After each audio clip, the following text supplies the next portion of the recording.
Hello friend, આપણે બધા માનતા રાખતા હોઈએ છીએ. તો શું તમને ખબર છે માનતા કયા પ્રકારની રાખવી જોઈએ? તો ચાલો તે જાણીએ. એ જાણતા પહેલાં અમારા વિડીયોને લાઈક કરો, શેર કરો અને સબસ્ક્રાઈબ કરો. અને હા, કમેન્ટમાં જય માતાજી લખવાનું ભૂલતા નહીં. પહેલું કે માનતા હંમેશા શ્રદ્ધા અને ભક્તિથી રાખવી જોઈએ. તમારું મન અને હૃદય સંપૂર્ણ રીતે ભગવાન કે દેવી દેવતાઓમાં એકાગ્ર કરો.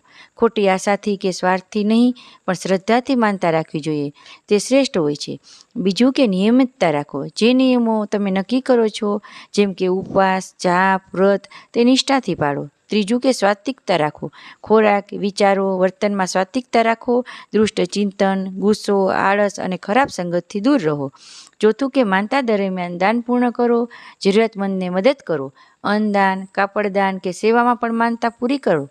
પાંચમું કે સકારાત્મક મનથી કામ કરો. ભગવાન ઉપર વિશ્વાસ રાખો કે તમારી લાગણીને તે સાંભળી રહ્યા છે.